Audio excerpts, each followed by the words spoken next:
The letter arrived on a Tuesday morning in September 1882, informing Eliza Vaughn that her father had died and the bank was taking everything, and she had exactly 1 week to vacate the only home she had ever known in St. Louis.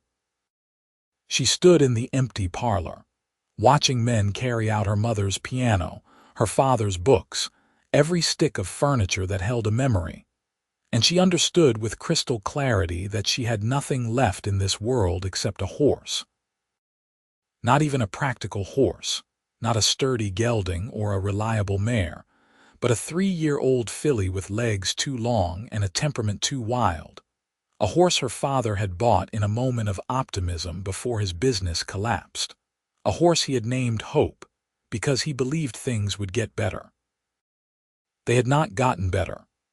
Her father had put a gun to his head in his study, and her mother had followed him into death 6 months later from what the doctor called a broken heart, but what Eliza knew was simply the inability to imagine a future without him. Now Eliza was 22 years old with $17 to her name, no family, no prospects, and a horse that ate more than she did. The sensible thing would have been to sell Hope and use the money to find respectable employment, perhaps as a governess or a seamstress. But when Eliza looked into that horse's dark, intelligent eyes, she saw the only living thing in the world that had witnessed her grief, that had stood quietly in the stable while she wept into her mane, that had never judged or pitied or looked away in embarrassment. Hope was not just a horse. Hope was her only friend, so Eliza made a choice that everyone said was foolish. She sold everything she could, bought herself a pair of men's trousers, a worn coat, a hat that hid most of her hair, and a second-hand saddle. She loaded what little remained into saddlebags, mounted Hope, and rode west. She had heard there was work out there, homesteads that needed hands, opportunities for people willing to start over. She did not let herself think too hard about what a woman alone might face on the frontier. She only knew she could not stay in St. Louis, where every street corner reminded her of loss, where every pitying glance from former friends felt like a knife. The journey took weeks. Eliza learned to sleep on the ground, to ration her food, to avoid towns where too many questions might be asked. She learned that hunger was a constant companion, that cold seeped into bones at night, that fear had a particular taste like copper in the mouth. She learned that Hope was stronger than she looked, that the filly had inherited some wild Mustang blood that made her tireless on long days, that she could sense danger before Eliza could see it. They became a unit, girl and horse, moving through the plains like ghosts. By the time they reached South Dakota territory in late October, Eliza was down to her last $3, and Hope's ribs were showing through her coat. The autumn wind carried the promise of winter, and Eliza knew they would not survive if she did not find shelter soon. She rode into White River just as the sun was setting, painting the ramshackle buildings in shades of gold and amber.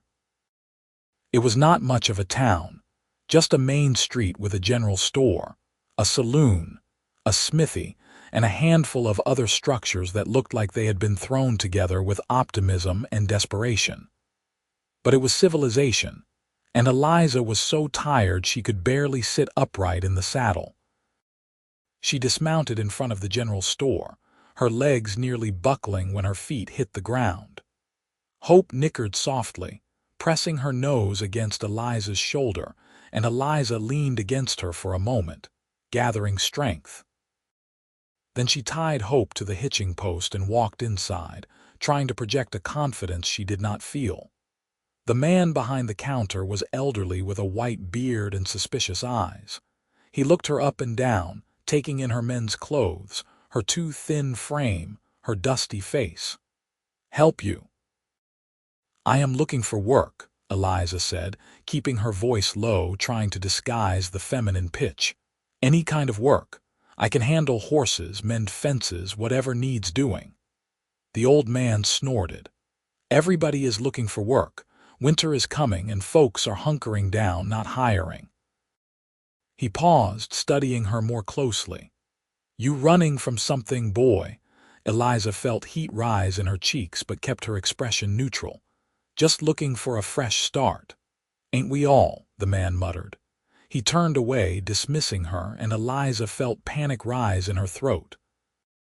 She could not afford to be dismissed. She had nowhere else to go. Please, she said, and the desperation in her voice made the old man turn back. I will work for just food and shelter. I have a horse that needs tending. We have been on the road for weeks. I just need a chance. Something in her face must have moved him because his expression softened slightly. I do not have work for you, but there is a ranch about 3 miles north of here. The Sutton place. Isaac Sutton runs it. He is a hard man, but a fair one. Lost some hands recently, might be willing to take on someone willing to work cheap. He gave her a long look. Though I would advise you to be straight with him about who you are, he does not take kindly to deception. Eliza felt her stomach drop. I do not know what you mean. The old man shook his head. Girl, you might have fooled some folks on the road, but you are not fooling me. Those clothes do not hide what is plain to see. You want my advice, you tell Isaac Sutton the truth. He has a sister who lives with him. You might find more kindness there than you expect. Eliza stood frozen, her careful disguise shattered. Then she nodded slowly. Thank you, she whispered, and walked back outside before he could say anything else. The 3 miles to the Sutton ranch felt like 30. It was full dark by the time Eliza saw lights in the distance. A large barn and a smaller house silhouetted against the star-filled sky. She almost turned back, terrified of what she might find, but hope was stumbling with exhaustion, and Eliza knew they had no other choice. She rode up to the barn and dismounted, her whole body aching. Before she could decide what to do next, a door opened in the house and a man stepped out, lamplight spilling behind him. Who is there? Eliza froze. The voice was deep, commanding, not unkind but not welcoming either. She took a breath and stepped into the light, keeping one hand on Hope's neck for courage. My name is Eliza Vaughn. I was told you might have work. I can handle horses, and I am willing to work for food and shelter. The man came closer, and Eliza got her first good look at him. He was tall, broad-shouldered, probably in his late 20s, with dark hair and eyes that seemed to see everything. He wore work clothes, a gun belt slung low on his hips, and he moved with the easy confidence of a man comfortable in his own strength. He looked her up and down, his expression unreadable. You have been on the road, he said. It was not a question. Yes.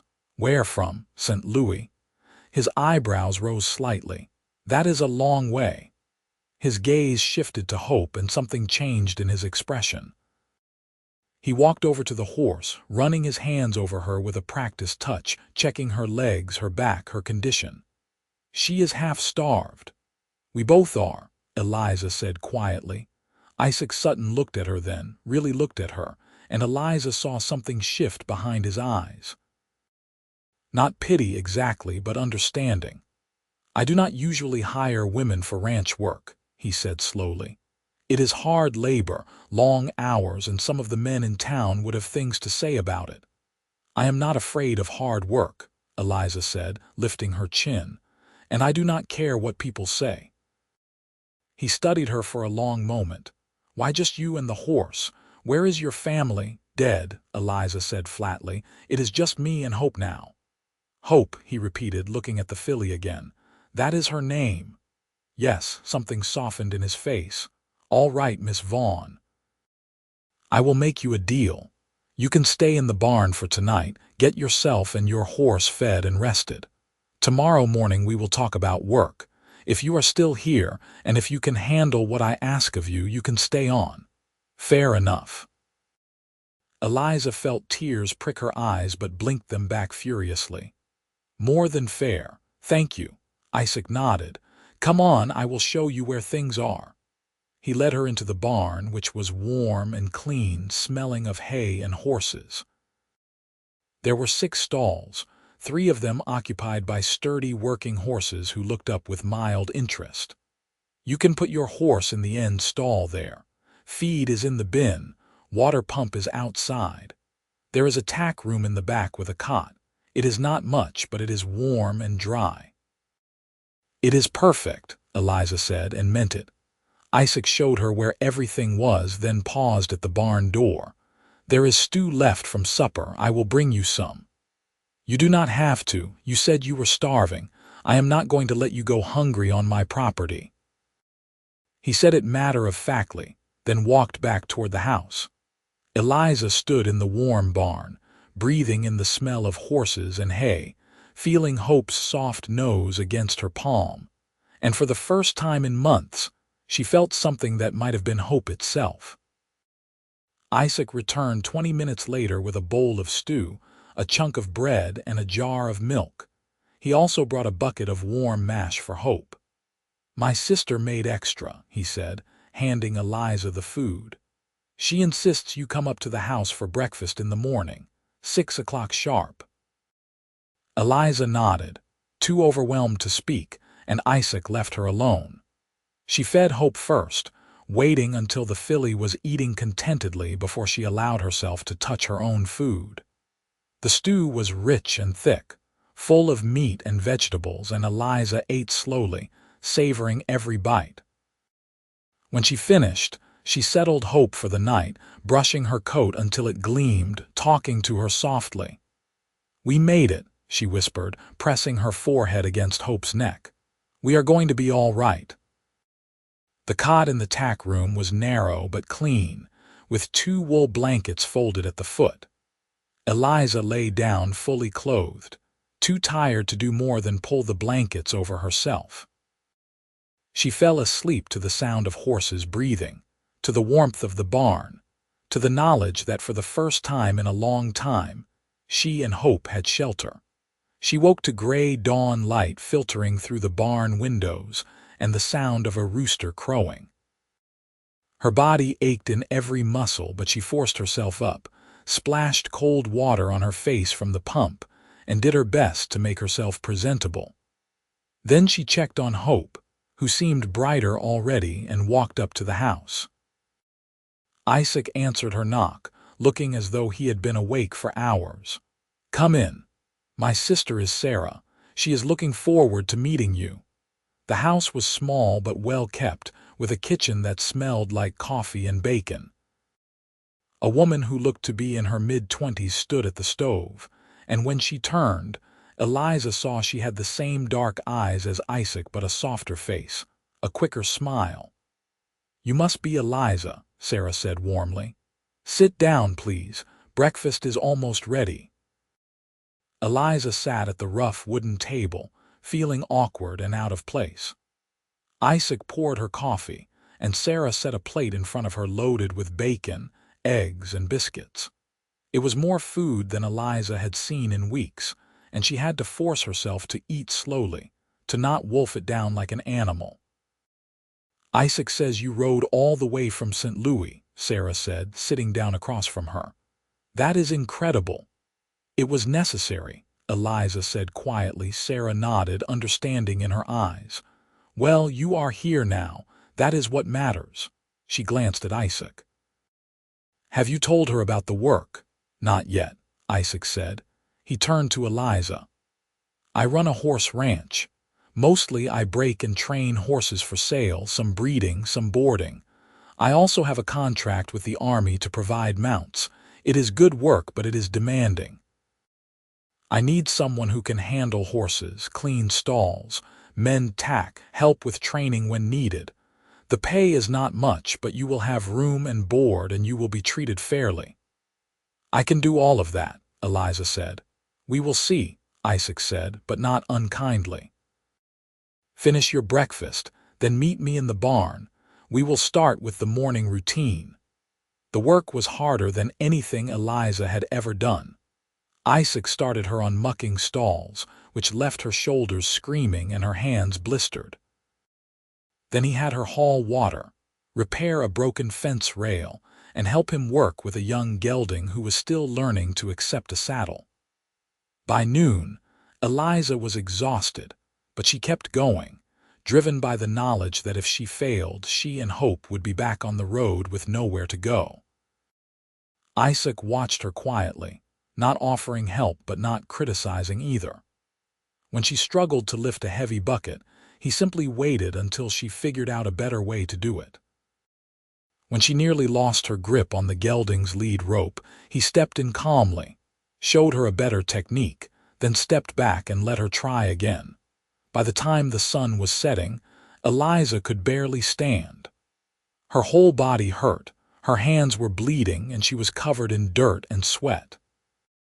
But she had done everything Isaac asked, and when he finally told her to quit for the day, she saw something like respect in his eyes. "You did well," he said simply. "Come up to the house for supper."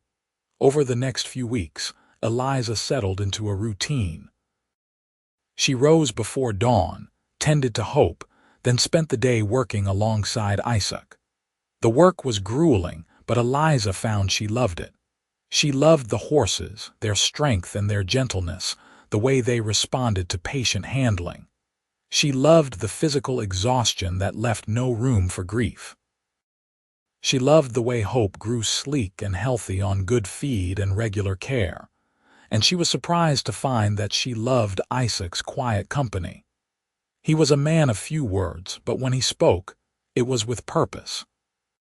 He taught her about horses with patience and precision, never making her feel stupid when she made mistakes, always willing to explain again until she understood.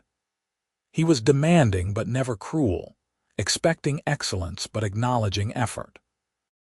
Sarah became a friend, teaching Eliza things about running a household, mending her clothes, braiding her hair in a way that kept it out of her face while she worked.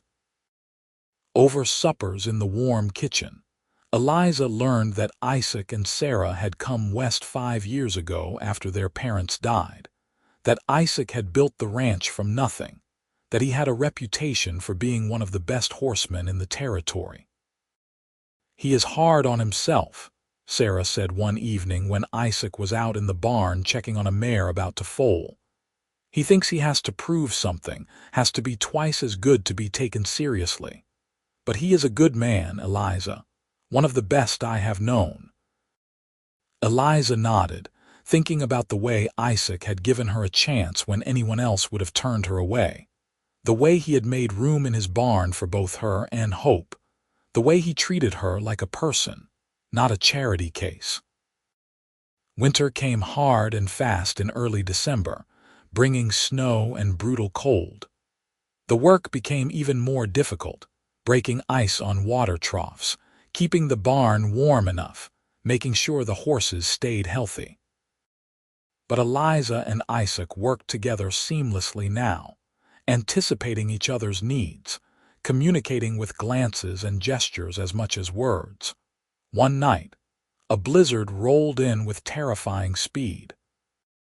Eliza and Isaac were in the barn, checking on the horses one last time before bed, when the wind suddenly howled and snow began pelting the windows. Within minutes, visibility was zero. "We are staying here tonight," Isaac said, latching the barn door securely. "It is too dangerous to go back to the house."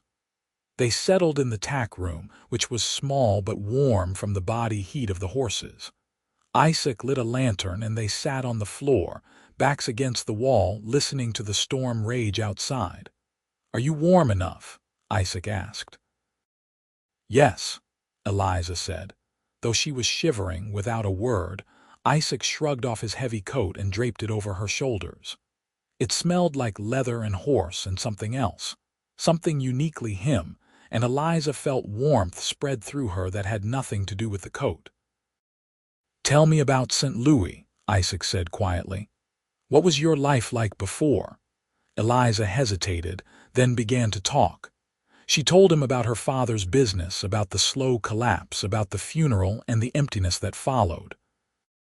She told him about the decision to leave, about the fear and the determination. She told him things she had never told anyone, and Isaac listened without interrupting, his dark eyes steady on her face. When she finished, there was a long silence. Then Isaac said, "You are one of the bravest people I have ever met." Eliza laughed shakily. "I do not feel brave. I feel like I am barely holding on." "That is what bravery is," Isaac said. "Holding on when everything tells you to let go." He paused. "I know something about that. When my parents died, Sarah and I had nothing. We came west because it was the only option, and there were days I thought we would not make it, but we did, and you will too." "I already have," Eliza said softly, "because you gave me a chance." Isaac looked at her then, really looked at her, and Eliza saw something in his eyes that made her heart beat faster. "I am glad you came here," he said. "I am glad you and Hope found your way to my barn." The moment stretched between them, fragile and weighted with possibility. Then Hope nickered from her stall, breaking the spell, and they both laughed.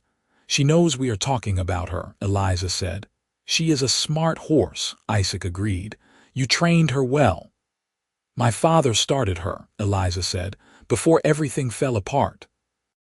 She was supposed to be a carriage horse, something refined and elegant, but there is too much wild in her for that." "Wild is not a bad thing," Isaac said. "Some of the best horses I have known had that edge to them. They just need someone who understands them." He paused. "Like you." Eliza felt tears prick her eyes. "I am not wild." "No," Isaac said slowly, "but you are fierce. You have that same fire in you that Hope does, that determination to survive, to fight when everything says you should give up." He smiled slightly. "It is a beautiful thing to see." Eliza felt heat rise in her cheeks and was grateful for the dim lamplight. They sat in comfortable silence as the storm raged, eventually drifting off to sleep, Eliza's head gradually coming to rest on Isaac's shoulder. She woke to gray morning light and the smell of coffee.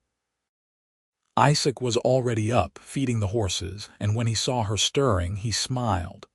Storm passed. Sarah will have breakfast ready soon.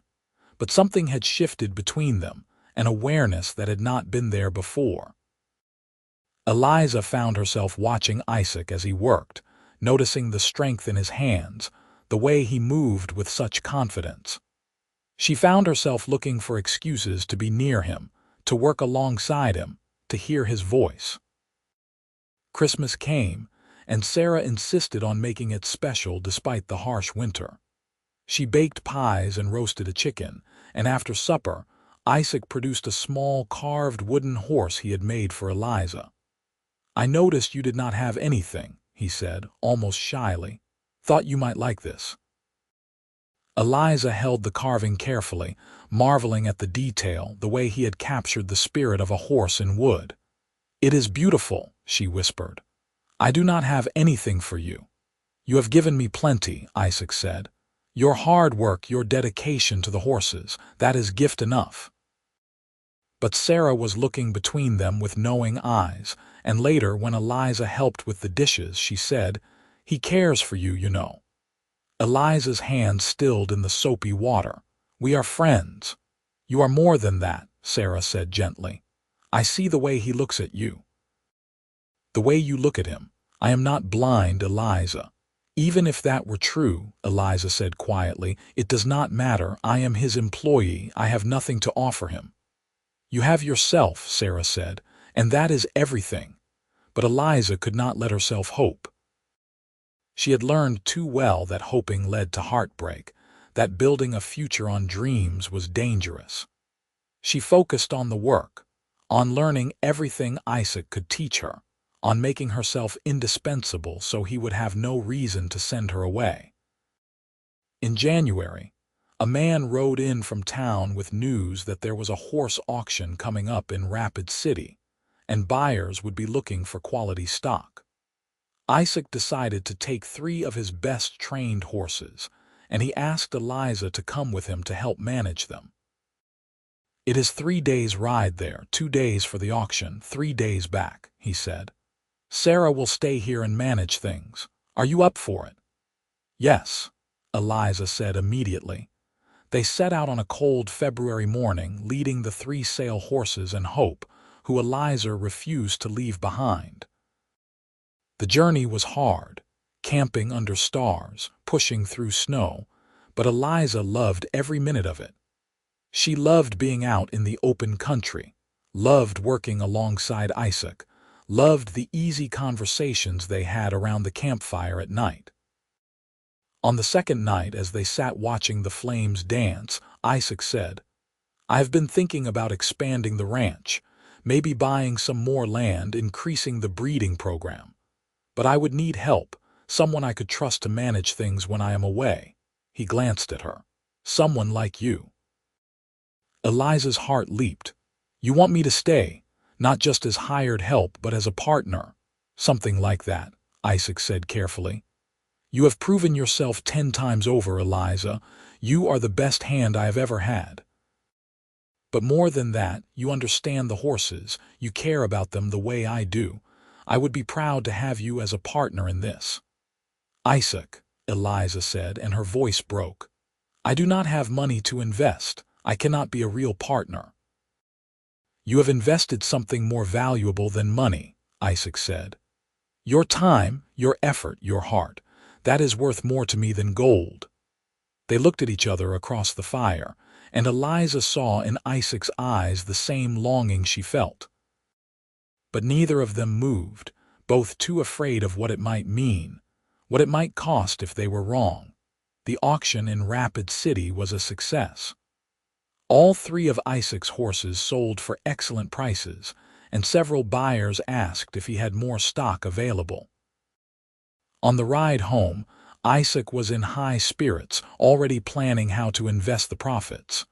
"We could build a second barn," he said, "or improve the breeding stock. What do you think, Eliza?"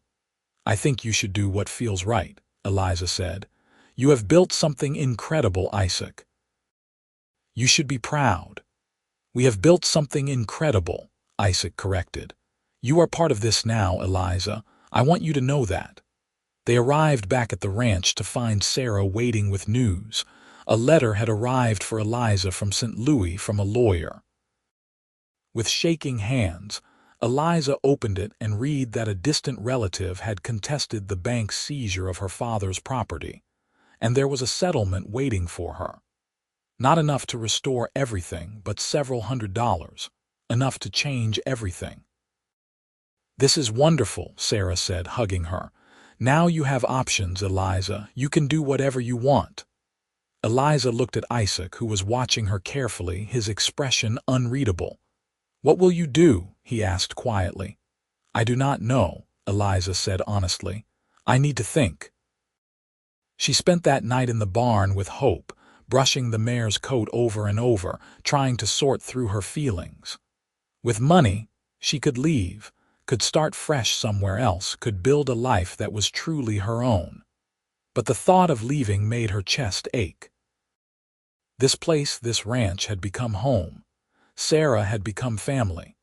And Isaac had become something she could not quite name but could not imagine living without. Hope nuzzled her shoulder and Eliza laughed shakily. "What should I do, girl? Should we stay or should we go?" "I hope you will stay." Eliza spun around to find Isaac standing in the barn doorway, lamplight from the house silhouetting him. "I did not hear you come in." "I needed to talk to you," Isaac said, walking closer. "Before you make your decision, I need to say something." "All right," Eliza said, her heart pounding. Isaac stopped a few feet away from her, his dark eyes intense. "When you first came here, you were half-starved and desperate, and all you had was a horse and hope. I gave you shelter because it was the right thing to do. But somewhere along the way, you became more than just someone I hired. You became essential. To the ranch, to Sarah, to me." Eliza could barely breathe. "Isaac, let me finish," he said. "I know you have options now. I know you could go anywhere, do anything, but I am asking you to stay." Not as my employee, not even just as my partner. Stay as the woman I've come to care for more than I ever thought possible. Stay because this is your home. Stay because I am half in love with you, and I think you might feel the same way." Eliza felt tears spill down her cheeks.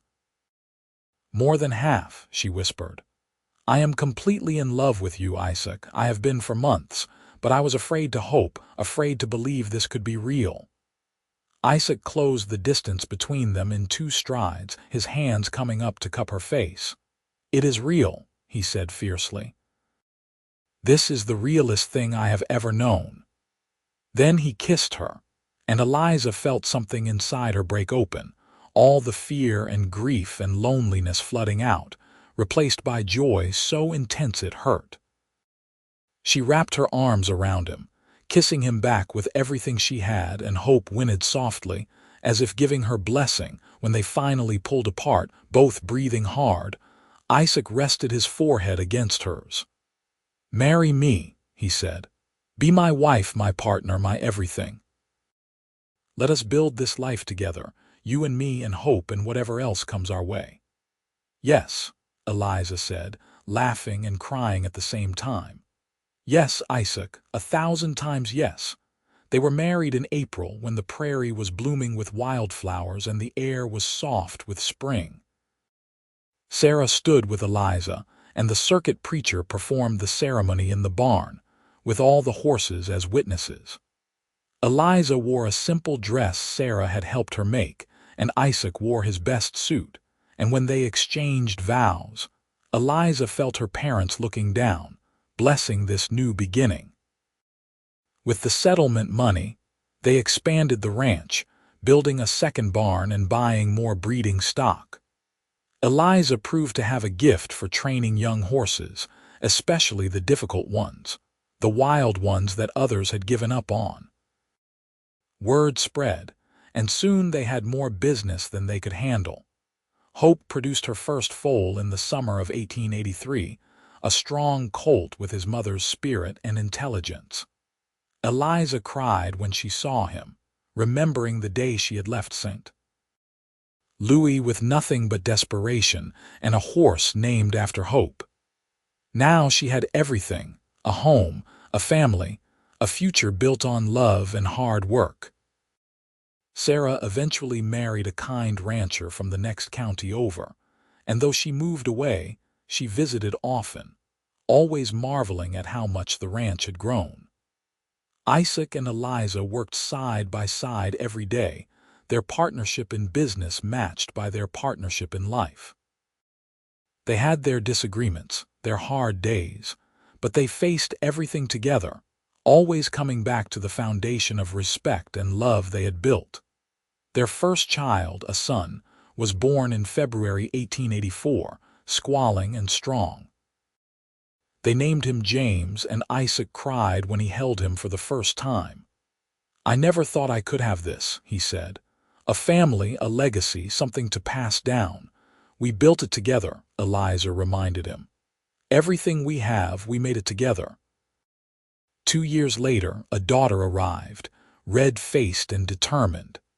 They named her Clara, and she grew up fearless, riding before she could walk, following her mother everywhere. Then another son, then another daughter, until their house was full of noise and laughter and chaos. Through it all, Hope remained, growing older and gentler, teaching the children to ride, standing patiently while they climbed on her back.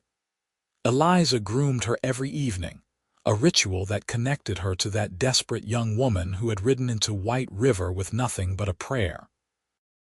"Do you ever regret it?" Isaac asked one evening as they sat on the porch, watching their children play in the yard. "Leaving St. Louis, coming here, all of it?" "Never," Eliza said, leaning against him. "That life was over, Isaac. This is the life I was meant to have. You are the man I was meant to love." "I am the lucky one," Isaac said, kissing her temple. "You and Hope, you both took a chance on me." "You made room for us in your barn," Eliza said softly. "You gave us shelter when we needed it most. Everything else grew from that kindness." The years flowed by like water, full of hard work and harvest, loss and gain. They weathered droughts and harsh winters, financial troubles and personal challenges. Isaac's hair went gray, and Eliza developed lines around her eyes from squinting in the sun. But they remained partners in every sense, their love deepening with time. Hope lived to be 24 years old, an excellent age for a horse. When she finally passed, peacefully in her sleep on a summer night, Eliza wept as if she had lost a part of herself. Isaac held her while she cried, understanding that Hope represented more than just a horse. She represented survival, hope itself, the belief that tomorrow could be better than today. They buried Hope on a hill overlooking the ranch, under a cottonwood tree. Eliza planted wildflowers on the grave, and every spring they bloomed in riotous color. The children, now grown with families of their own, came to pay their respects, telling their own children stories about the legendary mare who had carried their grandmother across half the country, who had been her only friend in the darkest times. "She saved my life," Eliza told her grandchildren. "Your grandfather did too, in a different way. But Hope, she kept me going when I wanted to give up. She taught me that sometimes the only way forward is to put one foot in front of the other, to keep moving even when you cannot see where you are going." Isaac and Eliza grew old together on the ranch they had built.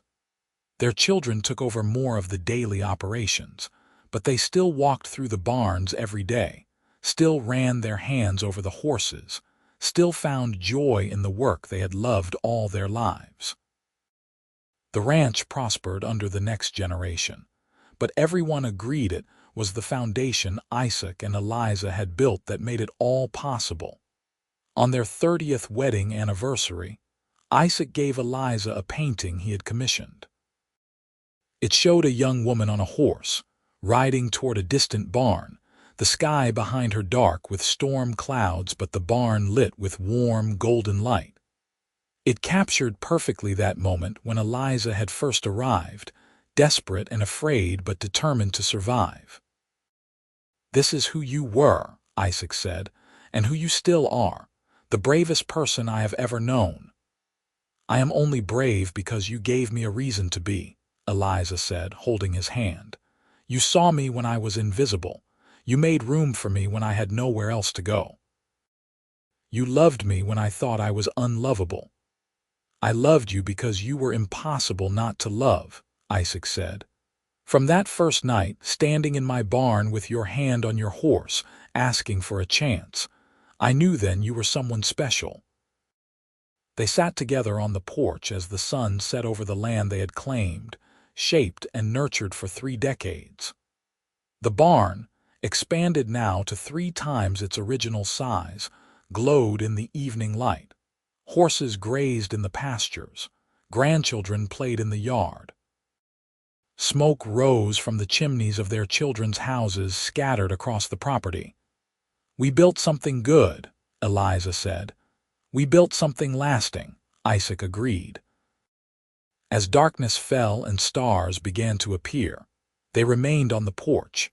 2 people who had found each other in the hardest of times, who had chosen love when it would have been easier to walk away, who had built a life on the foundation of a simple kindness.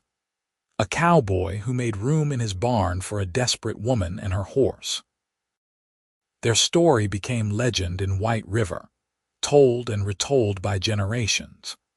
The story of how Eliza Vaughn rode into town with nothing but a horse named Hope, how Isaac Sutton gave her shelter, how love grew in the space between 2 lonely people who needed each other more than they knew.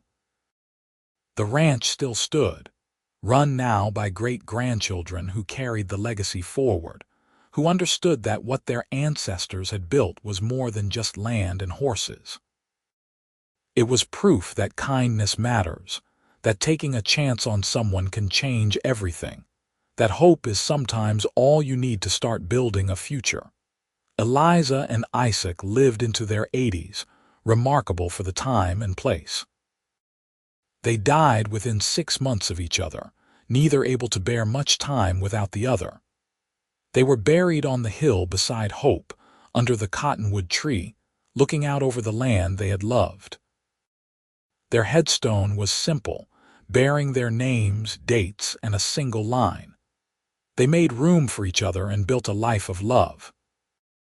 The ranch continued, generation after generation, but everyone who worked there knew the story of the beginning, of the young woman who arrived with nothing, of the cowboy who saw past her desperation to the strength beneath, of the horse named Hope who carried them both to their destiny. It became tradition that every new horse born on the ranch was introduced to Hope's grave, a reminder of where it all started, of what was possible when people chose compassion over convenience, love over loneliness, hope over despair. And on spring mornings, when the wildflowers bloomed on the hill and the sun rose over the prairie, casting everything in gold, it was easy to imagine a young woman on a horse, riding toward a distant barn, toward a future she could not yet see but was brave enough to reach for. It was easy to imagine a cowboy standing in the doorway, seeing not a problem but a possibility, choosing kindness, changing two lives forever.